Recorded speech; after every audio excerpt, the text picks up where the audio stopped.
Hello and welcome back to the iHealth channel, Fit and Fab channel, as well as iHealth Radio. A new week, a new show, and new guests. And this time we have a very unique, actually. I mean, all the shows, I guess, are unique, but we have something totally different today that I personally am intrigued to know about because I have not heard about it before, or at least I'm not familiar with it. So I will be learning from scratch here about today's topic. And, with a special guest, of course, Victor Breer, and all the way from California. He'll be talking to us about Ayurveda medicine. It's I guess, an ancient medicine that is utilized, I guess, commonly in some places. But I'm not familiar with it. But certainly, I wanted to bring this to the audience, and for something to learn about it, because we have so many ways of getting our care, our wellness, and some of it is modern medicine, some of it Eastern medicine, some of it is ancient. There's so many things that we can do to stay well, healthy, and our well-being is in the right place. So with that little introduction, I don't know much about this, so I want actually Victor to tell us a little bit first about you, and then as well as about the Ayurveda as a system. Now, before that, first of all, thank you for joining us and being on the show. And we're so happy to hear about this. So let's go. Tell us, Victor, what's the deal here? First of all, who are you in terms of your experience and your background? And then let's talk about the system itself. All right. Yeah. So let's just dive in. I'm an Ayurvedic doctor. What does that mean? That means that I have specialized training in the medicinal system that's called Ayurveda. It's from India originally, but is all over the world. And I've run an Ayurvedic clinic in Northern California. I started actually in Los Angeles, and then moved up to Northern California about 4 years ago. But all in all, I've been practicing for over 10 years. Wow. And Ayurveda's gotten pretty popular in California and certain states, Florida, Texas, things like that. And certainly New York, probably New Jersey, it's starting to come into vogue. But what does that mean? What do I do when someone comes in? Because that'll help describe what Ayurveda is. Mm-hmm. So someone walks into my clinic and says, "Hey, I got this health problem. I need help." Or better yet, "I don't want to get sick. What do I do to prevent it?" Those people are a little bit rare. They don't usually walk in the door, but sometimes it happens and it's always great. So they sit down and we start talking. We start talking about their health history. We start talking about their family history, kind of like you would in a doctor's office, the forms you fill out. Mm-hmm. But Ayurveda is going to go a little bit of a different road. Ayurveda is very focused on finding the root cause of whatever imbalance you have in your body. So let's say you got a rash on your arm.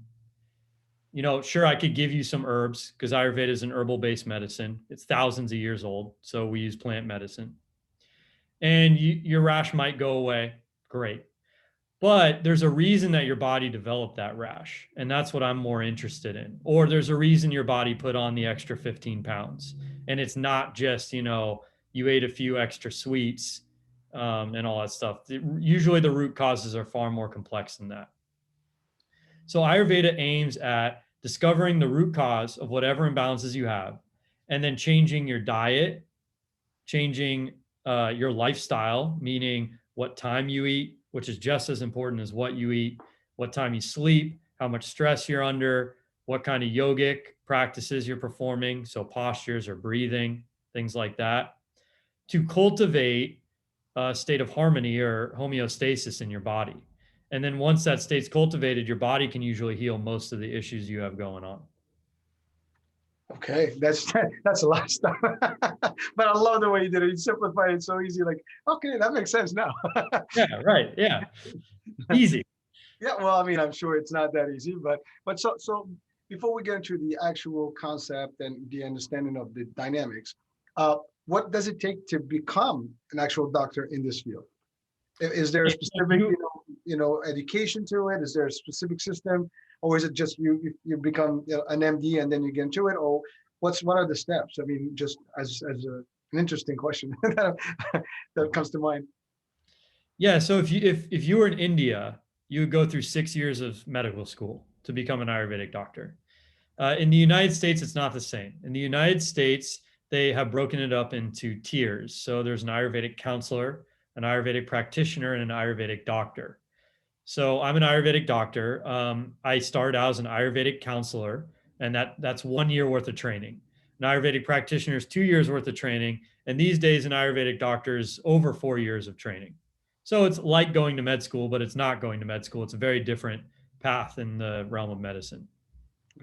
And ultimately, you learn a little bit about the basic medicine and the anatomy and all that good stuff, and then you get into the old medicine or the traditional, ancient, holistic version of it, I'm assuming. Yeah, so we learn, everyone's got to learn anatomy and the basics of that, but you're pretty much learning the traditional medicine from day one.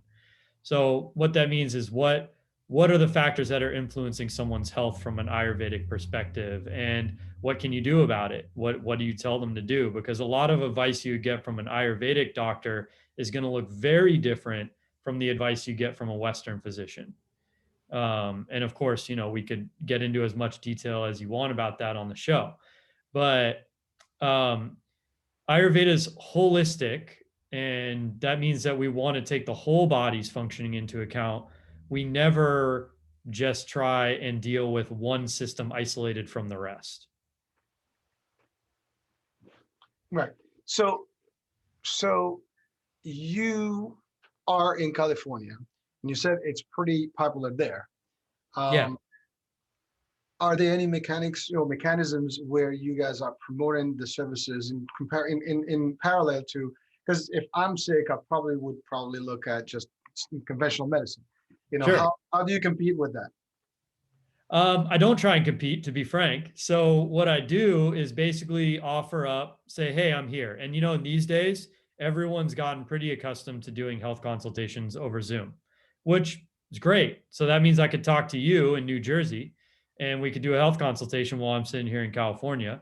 And that's wonderful. So the whole idea is Ayurveda has been around for thousands upon thousands upon thousands of years. It's nothing new. Mm-hmm. But in the United States, it's relatively new. In the United States, it kind of became popular more in the 60s and has been slowly growing in popularity ever since. So with this is one of the ways, like how I'm talking to you is exactly one of the ways. So that someone says, hey, what is this thing that I've never heard of? Goes and does a little bit of research on it, maybe talks to a professional, maybe goes online. If you type in Ayurveda online, you'll see tons of information, tons of it. I did. Yeah, Yeah. What I did is it's all over the place.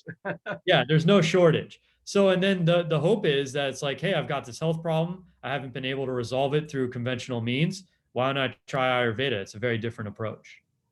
So ultimately, unless you know about it, you're probably going to use it as a secondary, approach when conventional may not work. And then I've had a few guests that actually find that way their health through non-conventional medicine by discovering new means of treating, different illnesses and so on and so forth. So that's actually pretty, intense in itself. But to your point, it's been around.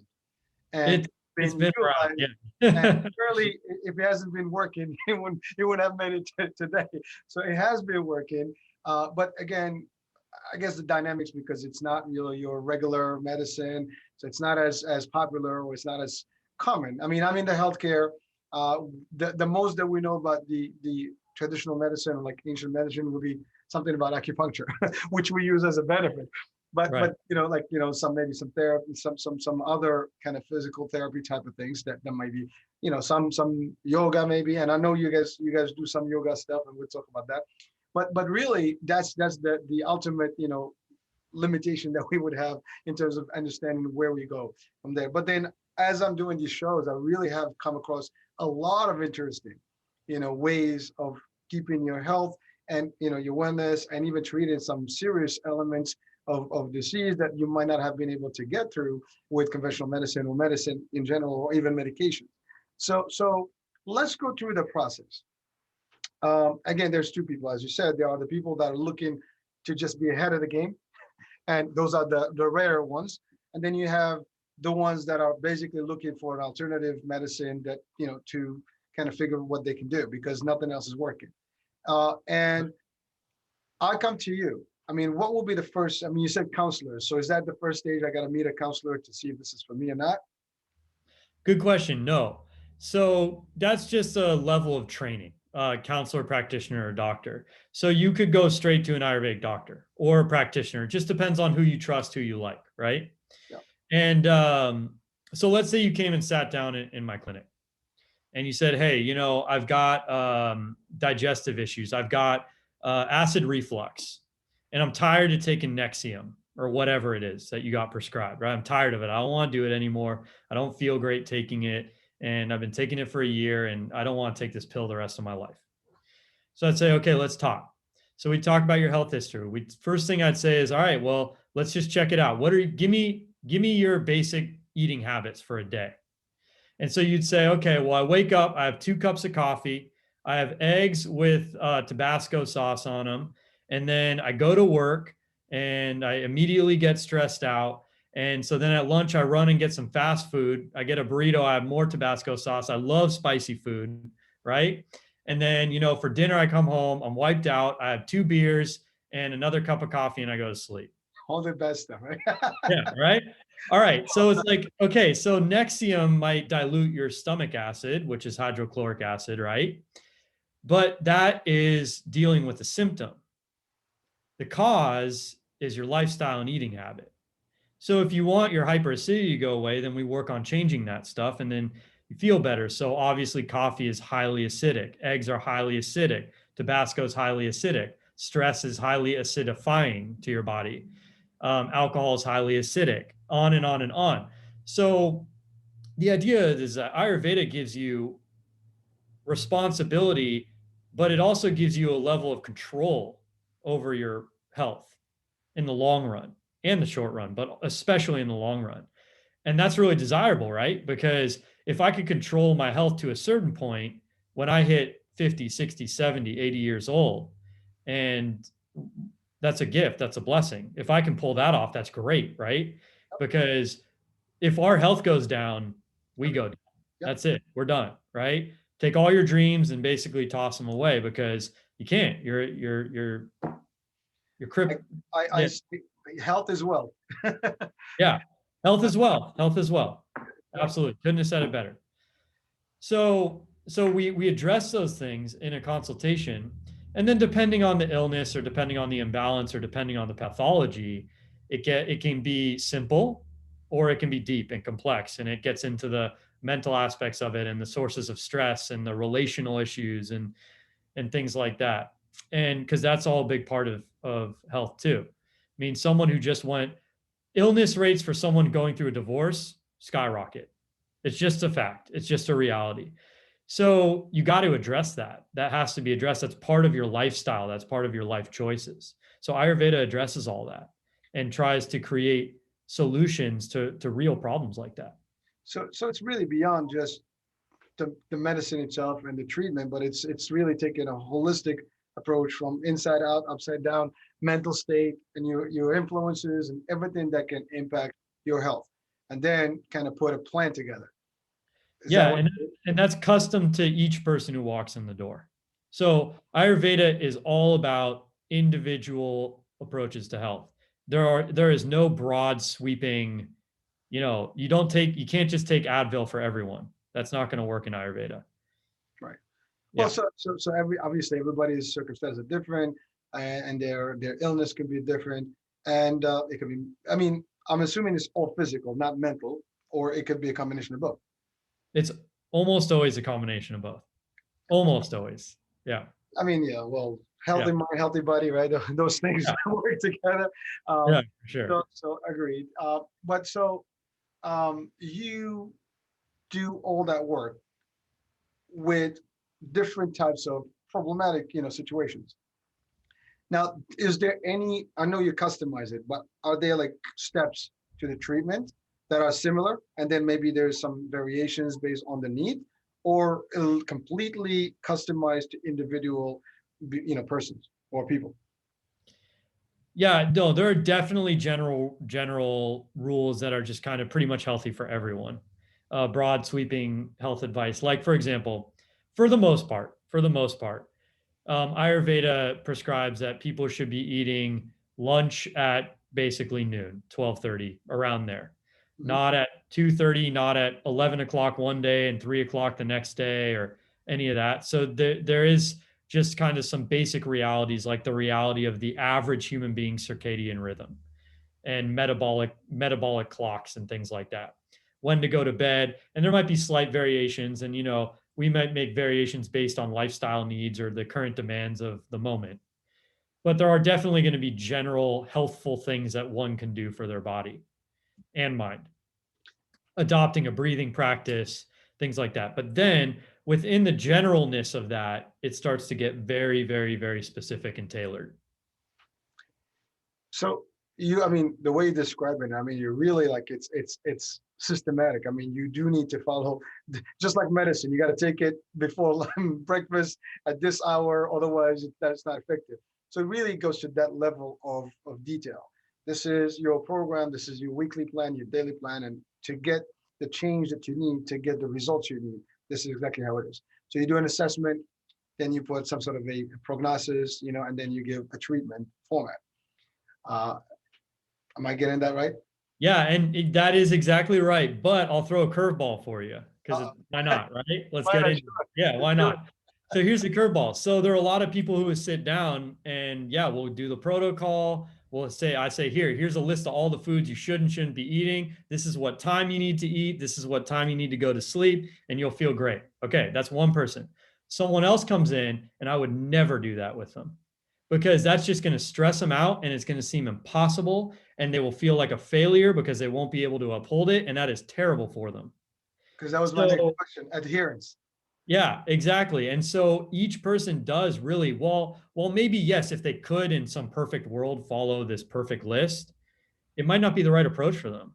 And I got to take that case by case. I got to sit down and have a conversation with someone and talk about how real something is for them, how real a solution is for them. Otherwise, they're just going to throw it out the window and feel bad about it. That doesn't help anyone.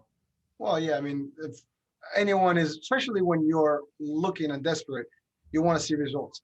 And Yep. and that, by the way, that's funny because we have similar stuff in the fitness world, right? Like people say, I want to lose weight. Well, okay, great. We can work out all day, all night. But if you're eating 10 McDonald's, Yeah, it's not going to happen. and few big gulps from 7-Eleven and getting all the snacks at night watching movies, it's over. I mean, it's intake. There's so many things that are involved in the fitness and the shape and loss of weight and things like that. But people like, oh, I just want to lose my belly. Okay, great. Well, doesn't work though. But that to your point, I think that's really the challenge, like getting people to understand that it needs to be a full system before you get the results you need, and it's got to take time. Nothing happens overnight. Correct. Absolutely. Ayurveda is not an overnight kind of medicine. Well, it sounds like more a lifestyle. I mean, continuous lifestyle. It's not, even if you started it and let's say, oh, I get good results after a year and then I give up. I mean, I'm going back to where I was, right? Yeah, definitely. Definitely. So it's really, once you start it, you're in it for the rest of your life. I mean, I'm getting that read. Yeah, that's the ideal. And the funny thing is when someone first sits down and they're in pain, they got an illness, they're suffering mentally and physically. When it's like, okay, some of these changes look like it's like, oh my God, how am I going to do that? Like I don't want to give up that thing that I love, right? Or I don't. And then that gets projected into the future like it's always going to feel that way. Like, fit in the fitness world, right? The first day you're exercising, you're like, oh my God, I'm going to die. It's that feeling. But then after a month, 2 months, however long it takes, it's like, how could I have ever lived without this? This feels so good. I want to keep doing it. So it doesn't take effort to maintain for the rest of your life.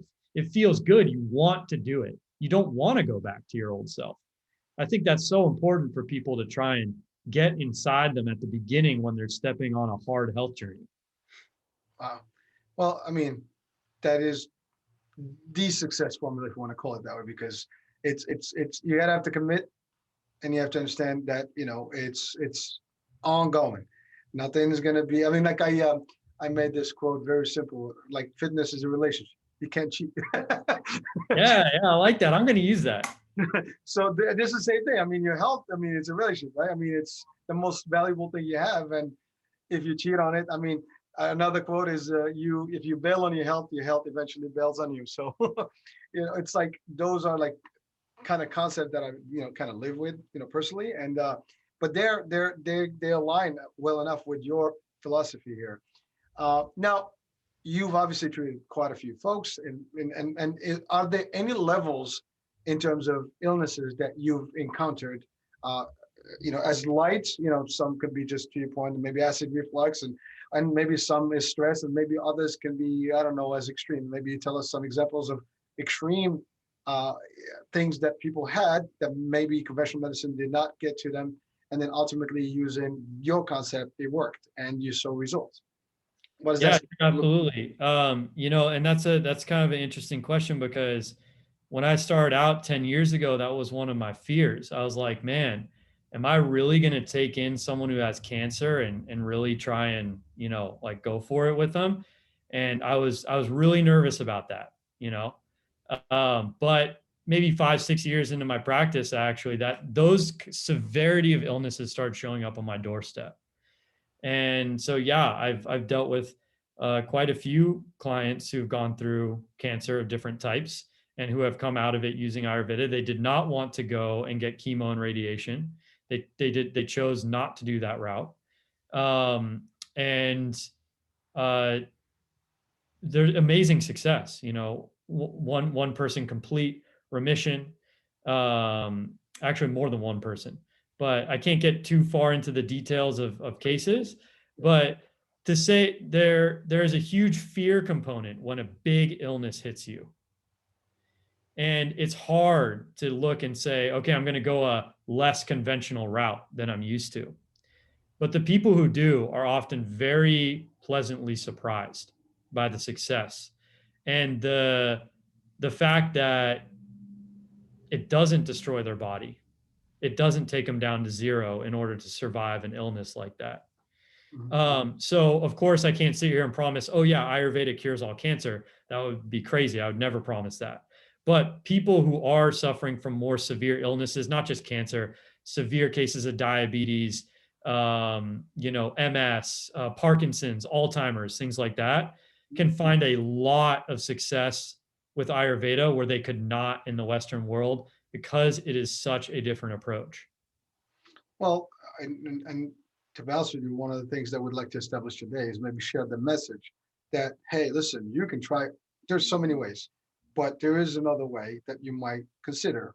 And sometimes people get to that block and they don't know what to do. Because to your point, chemo is destructive. Yeah, it might solve the problem, but it destroys quite a bit. And if your body is not strong enough, it might just take it down with it. And so that is, same thing with radiation therapy and things like that. So when you're talking about medicinal, stuff that is ancient and more of a natural process and natural treatment, I mean, they might be softer on the body, and therefore it can address the issues and other things and keep your body strong enough to fight. When it's, oh no, I'm not a doctor, I'm not even going to claim to talk medicine here, but that's just the concept I know, and I've experienced. I mean, I've had close people, pass on, because of chemo, and no, remission and all that stuff was just bad, bad, bad, and ultimately they went on, and it was crazy. But to see how the body and the person deteriorated because of the treatment, and there was nothing no one can do. And frankly, I mean, I wish I knew that maybe there's something to guide these folks about and hopefully give them something different. At least I hope that there may be something else. And sometimes that's all it takes is you have hope and you try. After all, there's nothing to lose when you're at a point of health that is like you're desperate and you don't see any results in conventional. You might have to go unconventional, orthodox stuff, or unorthodox, right? That's really the concept here. Um, so wow. Now I think we mentioned the word yoga. How does that fit in this in the protocol? Is that something that is mandatory in the treatment? Mandatory, no, I wouldn't use that word. But so here's what I'd like to say about yoga, because yoga has obviously become very popular in the United States. Big time. So Ayurveda and yoga are sister sciences. They developed together. Oh, So the one of the great yogis of all time, Patanjali, there are the sutras of Patanjali, which are the Yoga Sutras of Patanjali, which one are some of the most famous yoga texts ever known, was an Ayurvedic practitioner. himself. So, and Ayurveda and yoga are like, you can almost basically consider them the same science for the most part. So they're practiced together all the time.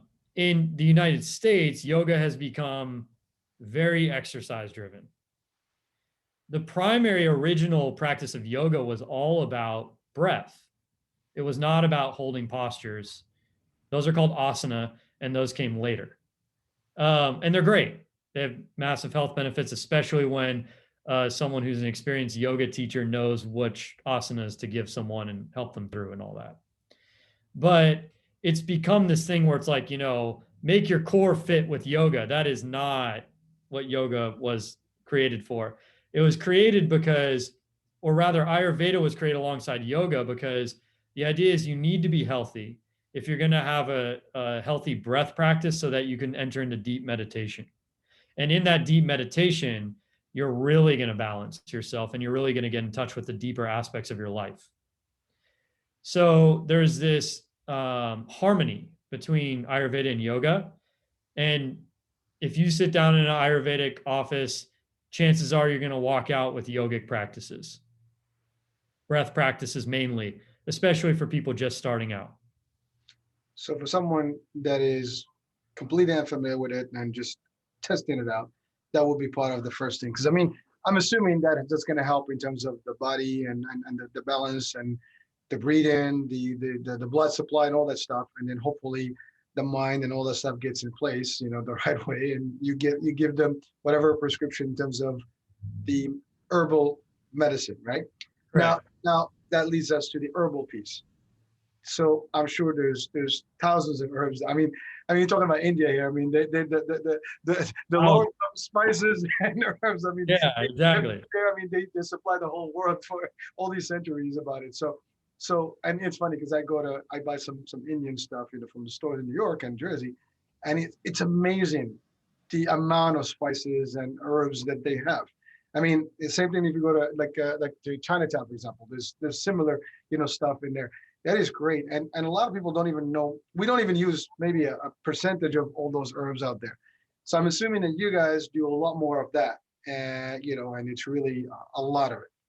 So to what degree is that actually, if we're talking percentages, for example, what is the percentage of use of the herbs in the treatment? Is it like, part of the treatment, let's say 10% is yoga and meditation and breathing, and 20% is the mental piece, and then maybe 30% is the herbal treatment. So what kind of mix is that? So it depends. That's usually the answer you're going to get when you talk to someone in Ayurveda. So there are a lot of Ayurvedic therapies, like physical body therapies. So there's one called Abhyanga, for example, which is traditionally it's done as a massage with two massage therapists massaging the entire body in sync, in tandem. And there are special reasons for that. And they will use an herbal infused oil to do that. And so that's just one therapy. There are many, many, many Ayurvedic therapies. And for different reasons and different purposes. And then there are the herbs that you drink, like a tea, and then there are the herbs that you put on your body like a paste. And then there are the herbs that you take through your nose. There are herbs that you do enemas with. There are herbs for everything. So depending on the person and what they need and where their issue is localized in their body and why, we're going to either go heavier on the herbal use or lighter. So typically there are herbs that are just good for your digestion that pretty much anyone can take. If you go to a Whole Foods these days, you can find Triphala on the shelf. Triphala is an ancient Ayurvedic compound of 3 different plants. And it's just like kind of, for the most part, anyone can take it. Maybe we'll just say that for now. But it's becoming popular. Turmeric, right? The huge turmeric craze everywhere. Turmeric's everywhere. That's an Ayurvedic herb.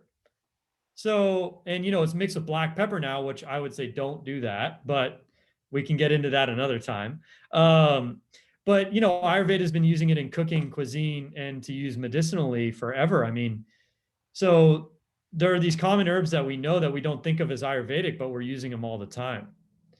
Fenugreek is another big one, right? In Sanskrit, it's called methi. Um, Holy basil, tulsi. So yes, there's going to be herbs in your world if you enter the Ayurvedic world, but a lot of those herbs are going to be used in cooking, not necessarily as a, pill or something like that you take. So in your daily, routine work, you just make sure you use those things, and that helps the process. Oh yeah, big time. Herbs are big helpers. That's the way I like to think of them.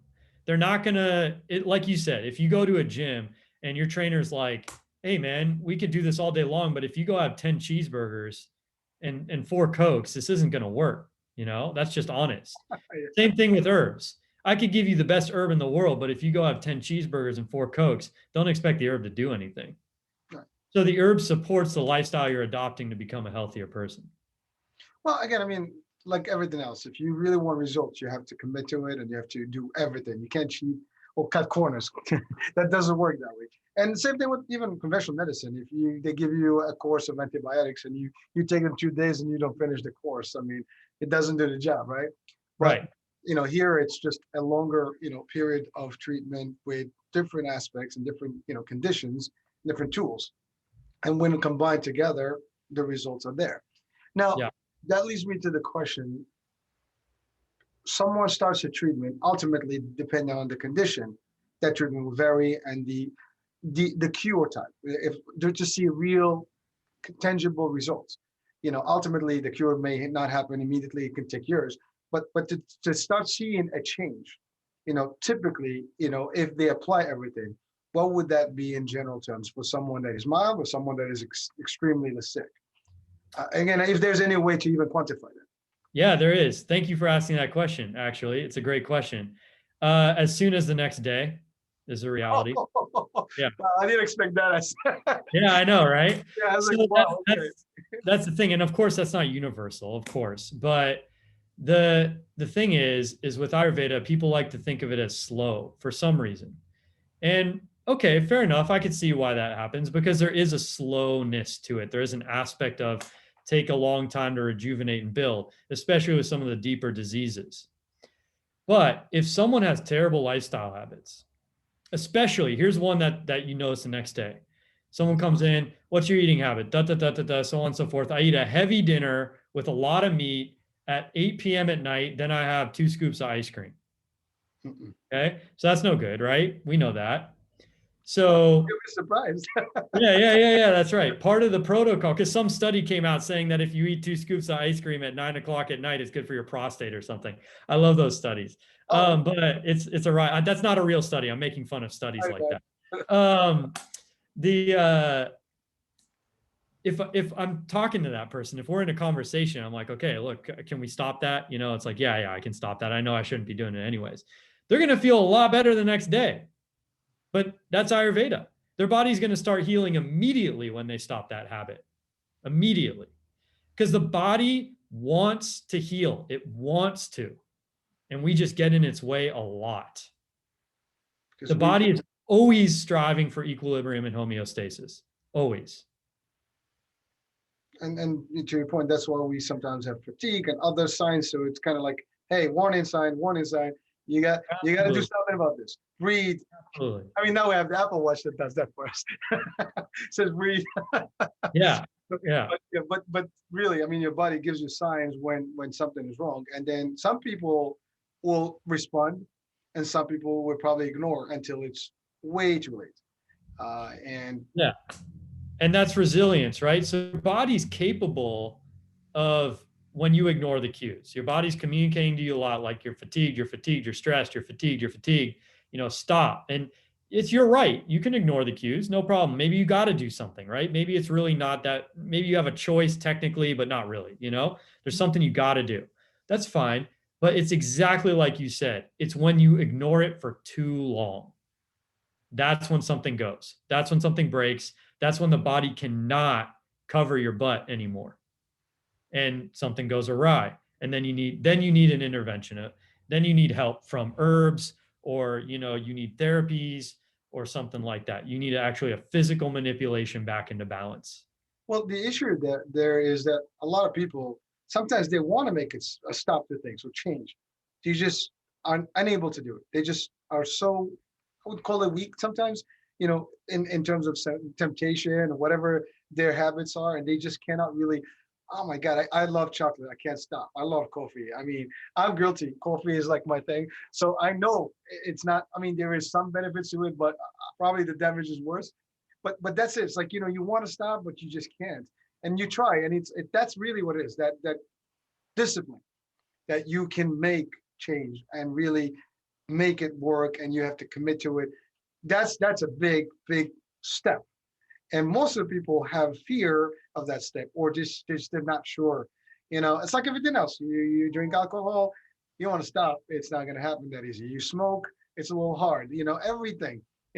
Even burgers. If you like burgers and you like meat, it's hard. And even though you have some real claims on your body, and you have some diseases the doctors say, well, you eat too much meat, yet you still love to get a nice little. And diabetes is a big deal. A lot of people with diabetes, they still crave sweets. And, as much as you get sweeteners, they don't really, get the job done. I mean, sometimes you do cheat and get a little cookie here, whatever, not helping, but that's the problem. So I think it's funny, fasting is another one, right? Some people, they can't fast. It's hard. I mean, we have all these diets and stuff, and they want to stop everything. And it's like, well, I'm not going to stop. I can't stop eating. I can't stop drinking or whatever. So it's dangerously, I guess, addictive in a way, because you have these things that you've grown used to for years, and then Exactly. Yeah. you come in overnight and you tell them stop. Oops. I'm No. sorry, I can't do this. So that you brought up a few really good things in that. So that's a huge world of exploration. I mean, I could talk to you about that for hours. But you said, some people would call that weak. Well, that's important, because I wouldn't call it weak. Having a habit that you've been depending on for a long time to give you a sense of comfort. There are actually a lot of physiological reasons why someone's motivated to hold on to those habits. And it's not always, sometimes it is, sometimes it's necessary, but it's not always the best thing for them to take on the attitude of, I just need to white knuckle it and discipline myself out of this. A lot of times that creates a cycle that is detrimental to their healing process, because you can only white knuckle something for so long. And again, Ayurveda is all about the root cause. There is a reason why that person's holding on to that habit so hard, even though they know that it's hurting their body. And unless that reason gets talked about, and unless that reason gets explored and resolved, you're asking them to hold on through brute willpower. It's not going to work. Not in the long run, maybe short run, but not the long run. And so that's part of how I talk to people is, okay, like, let's talk about that. What is that food doing for you? And why is it that food? What have you substituted that food for in your life? A lot of times it's relationship, loneliness, especially now, COVID, right? We see addiction skyrocketing. That's not a coincidence. People are so lonely, so isolated, that they're turning to the substitute. The number one substitute is food. Well, I was going to ask you about COVID. I mean, ultimately, 2020 has been bad. We're still actually having the reminiscences of the COVID, and we're not off it yet. So did you see a change? And certainly you obviously, claimed right now that it's there. We know that there's a spike in a lot of different social issues and eating habits and people getting one. And we've tried actually, even as a company ourselves, to try to help people keep their mindset, with fitness and things like that, and keep them busy. But you're right. Some people have been literally in their homes for months, not even leaving the house. Right. And also some people don't want to buy fresh food, so they buy canned stuff and things like that, which might have a lot of bad stuff for you. So you have all these things. So have you seen a surge in seeking treatment with you guys, for example? I mean, definitely. Yep, absolutely. Definitely a surge. People woke up, especially people who want to prevent or keep their immune system strong during this time to try and prevent getting something like COVID or something like it. And especially immune compromised people who know that if they get COVID, it's very dangerous for them. So getting a lot of phone calls from people who are on the fence And it's like, okay, this was the pushover. And honestly, to tell you the truth, and this is great, people should do it for this reason. They want to reach out. They want to talk to someone. They should. Just like they should call their trainer. They should engage in activities like that, even if it's online. It is so important for the mental health, which means the mind in Ayurveda, the mind and the body are not considered separate, which means it's good for your physical health. You need human interaction. It is a necessity, not an option. Well, you're right. I mean, unfortunately, this whole thing had almost triggered an isolation mode for plenty. And some people were able to, I guess, survive it and go out and do whatever they can. But a lot of people, because of fear, and they just don't want to interact with no one. And ultimately, they just enclose themselves. And weight gain has been a problem. Bad habits have been picked up. And you had mentioned the keyword stress, and I think that is the one of the biggest things. I mean, you talked about divorce and all these things. I mean, I think all this stuff is like almost like a ripple effect that happened over the last years. And of course, some of it is not new. It's always been there. But I think the pandemic had made it so clear and so vivid that we can't even deny it. And now it's clear that we are facing a problem after the COVID pandemic that was still going to continue, because now health issues, mental issues, going to be socioeconomic things are happening as well. So we have a lot of things that we need to address. Now, with your prototype, well, not prototype, your system, the people that have reached out, I mean, have you seen any folks that had, for example, COVID, not the stress, not the stuff, but really that have been, impacted with the actual virus, and maybe they could not get the proper treatment, or they still had some sort of after effect, because a lot of doctors would say that, even if you get COVID and you get cured, there's some damage that is certainly going to linger with you. Now, have you experienced some of that, and maybe have you seen some results that were literally changing people's lives at this point? Sure. So one case, just for example, is as most people know, that COVID really affects the respiratory system. That's one of its main target, right? Yep, yep. So cardio and respiratory system. So I had a client who suffered from asthma for a long time, or wasn't my client at that time, but suffered from asthma, got COVID, recovered, and then came to see me. So, and it was like, okay, look, I had this long-standing imbalance in my lungs, got COVID, and I'm concerned that I'm going to be damaged more permanently. So that's the fear, right? Mm-hmm.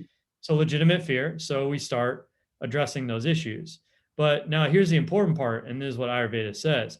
So when we have weaknesses in our body, and everyone's got them, somewhere in your body, there's either a weak organ or system or whatnot. That system is, of course, pretty commonsensically more susceptible to disease, or increasing disease of increasing intensity. And so that's typically what we would address in Ayurveda. So if someone were to, so that person particularly, we get them on the right diet, we get them on the right herbal formulas, the right kind of conversations, eating at the right times, so on, what we've already discussed in this episode. Mm-hmm. And starts to see improvement. And then what does that do? That brings a wave of relief that he's not permanently damaged. Now, that wave of relief isn't just a wave of relief. That changes the body's nervous system state into one of calm and relaxation, which that's called the parasympathetic nervous system. And then that actually enhances future healing, still remaining in that state. Whereas someone in fear is actually suppressing their immune system because they're spending too much time in their sympathetic nervous system. So we have this actually mechanism inside us that is switching back and forth between these nervous systems. That's called the vagus nerve. And it's this huge nerve that runs through our bodies. And depending on when we're scared or when we're calm, determines the trajectory of our long-term health. So one of the things that Ayurveda focuses on is making sure that someone experiences relief or calm or hope, like you said earlier, because there's a physiological effect on that person's body that will bring them into a healing state. So massively important, and massively important for anyone who's suffering from fear. seek help, please, because the fear itself is actually harming the body. So, quick question on the concept in terms of a health solution. I mean, people tend to also worry about financials. So there's a little bit of a spin here. And, anytime you get off the conventional, there's cost. Is that something that can prohibit someone from accessing, your services, for example? Yes, certainly. So I've had a lot of conversations about that, of course, over the years. I'm very aware of that reality, and finances are rightfully so a big source of either happiness or unhappiness. Um, so a few things. One is, okay, this is kind of a classic example. Let's say someone's got a condition, and part of their condition is that they're drinking a bit too much alcohol. Okay, so they come in, have a conversation. In the course of the conversation, maybe they're not like in extreme dire straits financially, but they're not doing great either. So to pay $175 for a consultation, and then $65 ongoing is like, it stings a little bit. They're not just completely comfortable with that. That's actually, that's pretty fair in terms of specialty. If Yeah, you're sure. a specialist, you probably pay more than that. Yeah. But here's the deal. So if I have a conversation with that person and that person realizes that, okay, for my health, I'm going to stop drinking. Well, okay, but also look at your checkbook, because you probably just saved $200 a month. Yeah, that's So what, actually, maybe I could charge $1,400 for that visit, because in the long run, he'll still be saving money. I'm just kidding. I'm not going to do that. But if you're saving $200 a month, then being a healthy person just saved you money. People typically don't think like that when they're in a state of fear. right. The other thing my clinic does, I work on a sliding scale. I'm not going to turn people away for health, or when they enter in need of health help, because of a few bucks. It's just not going to happen.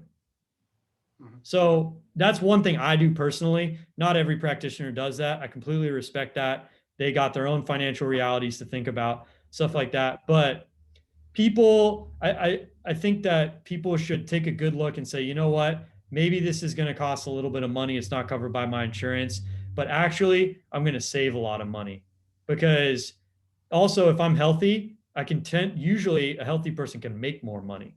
So all those factors weigh in. It's actually a really interesting conversation. Well, not only that, but I mean, perfect response there. But there's more to it. I mean, I would say if you spend money on yourself, to get healthier, well, that means you can earn more, to your point, and therefore that problem is resolved. But if you're unhealthy, there's a good chance you might lose your job, and now you'll have worse case scenario, because sometimes you may not be able to perform at work, because of your condition, whatever. Your mind is not there, your body is not, you are absent all the time. And some jobs may not take that for a long time, and eventually you end up, not employed, whatever. So there is that. And so you invest in your health. And it's funny because that is very similar knowledge that we have in the fitness world, because people come to the gym, oh, that's expensive. Yeah. Is that really expensive for your health? I mean, people go spend, for example, in the ladies' world, I mean, they can go to manicure, pedicure, spend a couple $100 in nothing, right? Guys can, to your point, can go and buy a pair of sneakers and a jersey, and now it's like $300.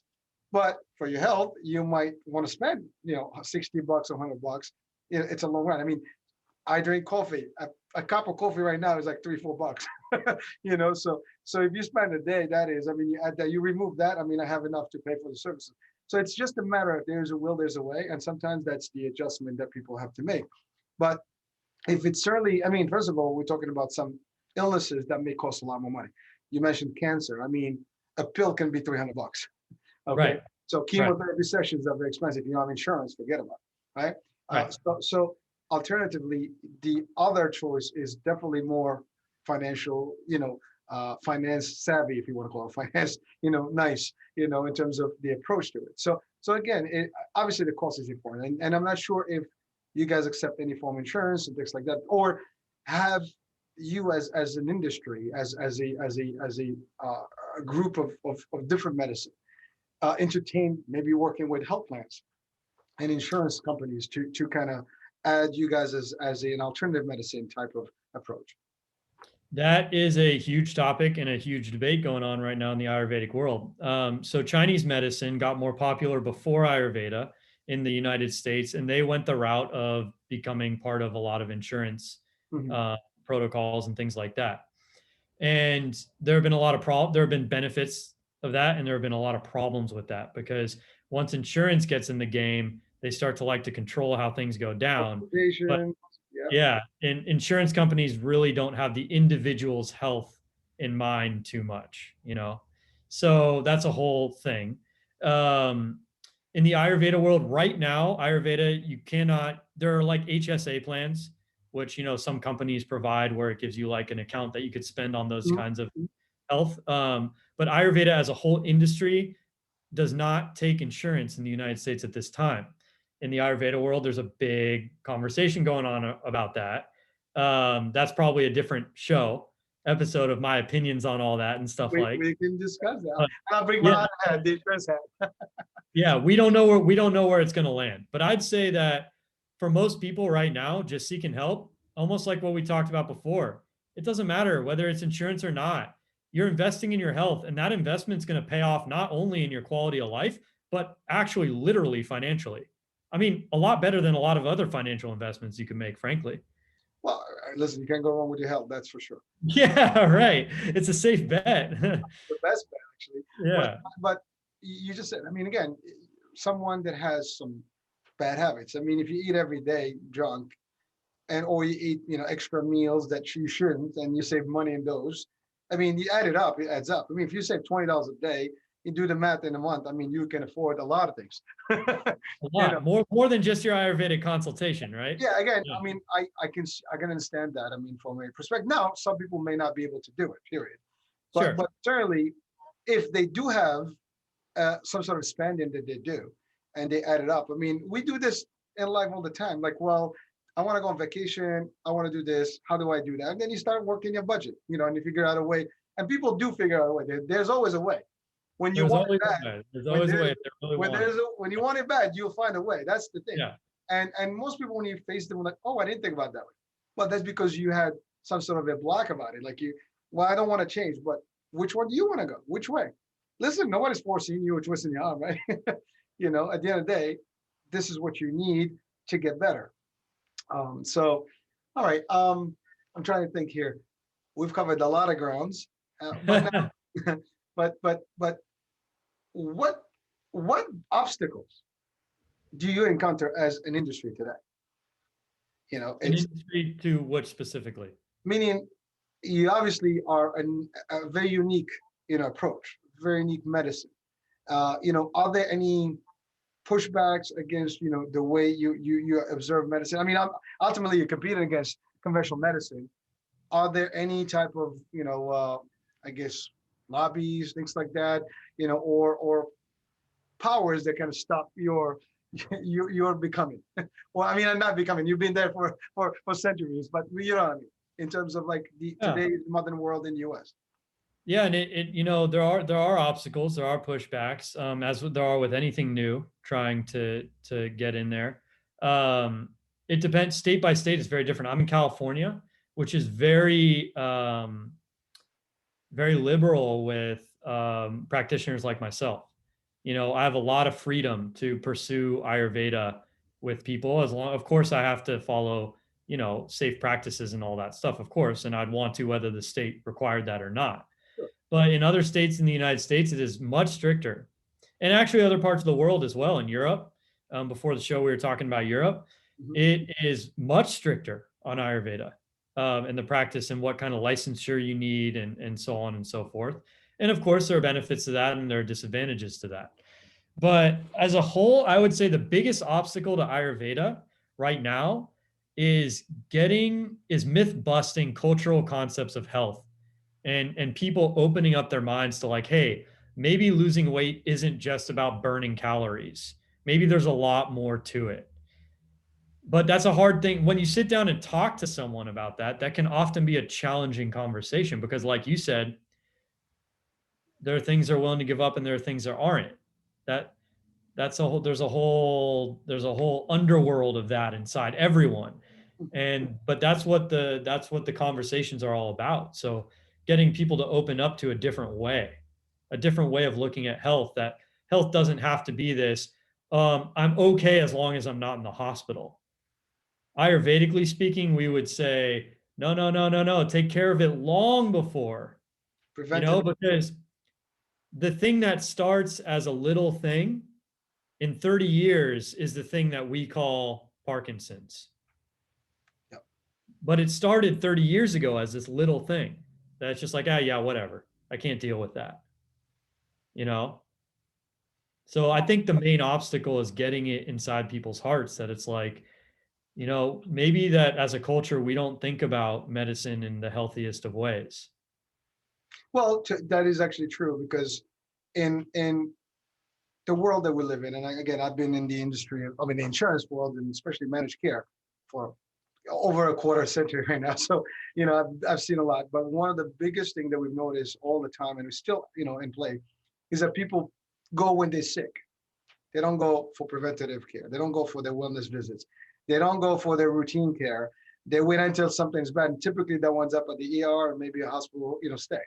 And that's why insurance gets crazy because now it costs money. But if people really literally go and get their care in advance, in whatever formula they want, whether it's general medicine or common medicine or alternative medicine, it doesn't matter. You can pick the choice, but at the same time, you got to do it to your point early by putting good habits and practices and always checking out. That leads me to the next question. How often someone needs to be seen by a doctor uh, to get the result? Is it a once a month? Is it every week? I mean, is it every other day? I mean, obviously, depending on the circumstances and the health condition, I'm sure there's got to be a variation. But what is the minimum requirement to get someone really on a regimen and through a formula? Yeah, sure. So, here I'll give you like a very general thing. So someone comes in, we have an initial consultation. Consultation's 45 minutes to an hour, right? We really get into it, talk about everything. I get a really thorough understanding of what's going on in their life and what's gone on in their history. About a week later, I like to see them again for a half an hour check-in, see what's working with the changes. By that time, they probably received their herbs, the herbal formula. They start taking that. Then maybe again after 2 weeks. Then maybe one more time after another 2 weeks. And if everything's going pretty good and they're doing well, then check-ins once every few months just to keep the ball rolling or when they have questions. That's kind of a typical. Some people, especially people who are dealing with heavy addiction or they're dealing with severe illness, or they're dealing with frankly, a lot of weight loss people like this. Not that they necessarily need it, but they like it. We will do a daily check-in for accountability purposes. Not necessarily that we're altering their regimen every day, but because it really helps to have someone on the other side who's not a family member, right? Neutral to your life situation and dramas and experiences, right? Look at it and say, hey, it's all good. Just take a left here instead of going right.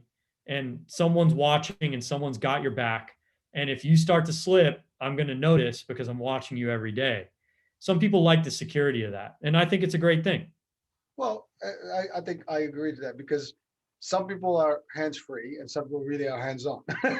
Yeah, exactly. The minute you let them go, that's it. They just can't. They need somebody constantly on top to keep them, in check until they get to that point where I see the results. Now I got this. But you're right. Especially in the beginning times, it's rough. It's not easy. So I like it. And but believe it or not, it's not any different from when you go to see a regular doctor. I mean, typically, if you have a condition, they're gonna see you the first time, come back in a couple of weeks, do some testing, let's come back another, until they get you to a healthy point, and then they say come back every 3 months. Whether you're diabetic or any other, other type of more, severe conditions, that's exactly the same formula. So it's really not any different. It's just a matter of maintaining that particular patient to a degree. The difference is the amount of time that is spent with the client. So, a first visit here is, like I said, 45 minutes to an hour. Doctor's office, I think the average these days is about 6 minutes. Well, actually, to your point, that's a whole topic we can discuss. And you're right. I mean, in most of the clinics and the physician's offices now, If you're lucky, you get 10, 15 minutes with a doctor. That's even some of the better practices now, you're talking about 20 minutes. Right. And frankly, some doctors actually are better than others. I mean, they'll take the time, especially if they have certain conditions and things like that. But you're right. When it's more of a commercialized version. I mean, you come in, there's 10 people waiting on the waiting room. I mean, with COVID, it's a little different, so we get less of that now.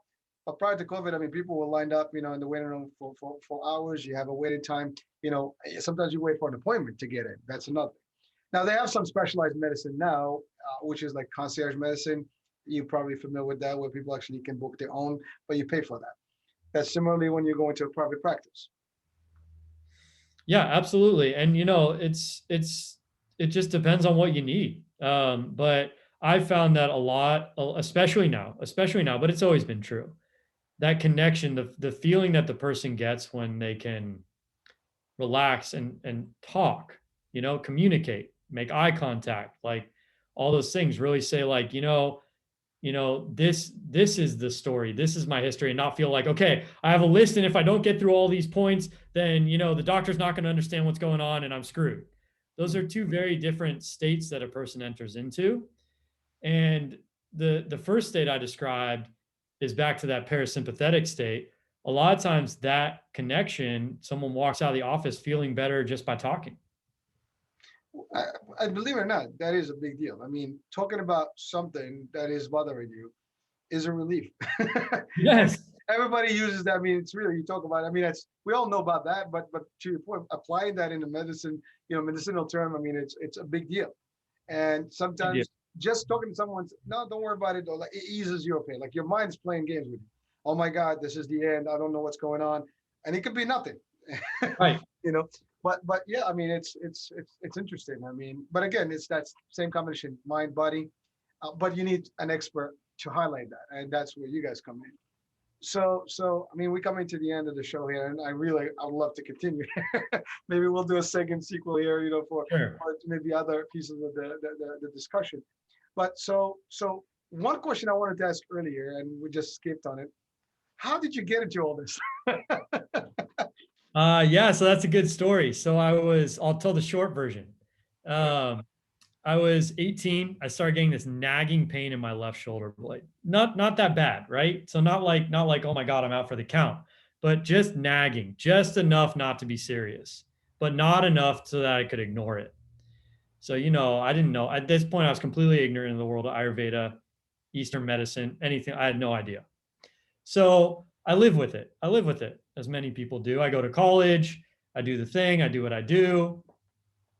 I engage in habits I would never engage in today, and all that stuff. And I'm occasionally seeing doctors along the way.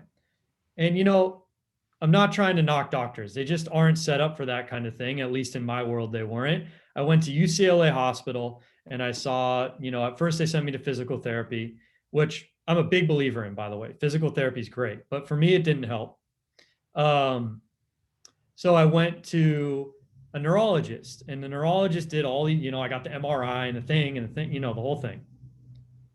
And he was like, look, we don't know exactly what's going on.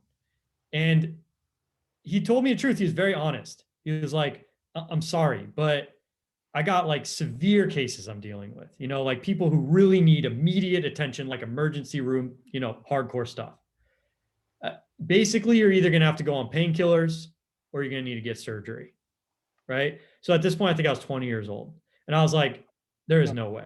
There is no way. Right. I'm not going to get on painkillers at the age of 20 for God knows how long. And I'm not going to go get surgery. I know what happens with this kind of stuff, right? It's undefined. You don't really know. You go in and, it either doesn't get better, or it gets worse. And then you're already going to get booked for another surgery. Not going to do it. So at that point, I started opening up to new options. So actually someone suggested I go take a yoga class. So I went to a yoga class around my college, and I realized how tense and tight my body was, and how poorly I was breathing. And I scheduled a private session with the yoga teacher. And I said, hey, here's what I got going on. What can you do for me? She looked me up and down. She assessed my body, and she said, okay, you're going to do these 3 postures. So I did them. 2 weeks later, completely gone, never came back. Pain was gone, right? So that was great. I was over the moon about that, but I was like, whoa, whoa, whoa, whoa, whoa, whoa. I got There's you. a whole world out there that I don't know about, right? If that was that effective, I mean, literally with like a few minutes of exercises a day, doing that versus surgery versus painkillers, come on, right?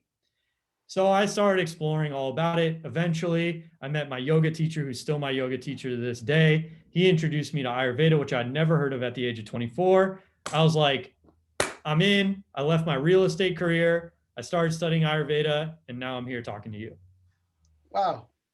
That's pretty interesting. But again, you got exposed to it and you saw the results, and that was it. A change of a path.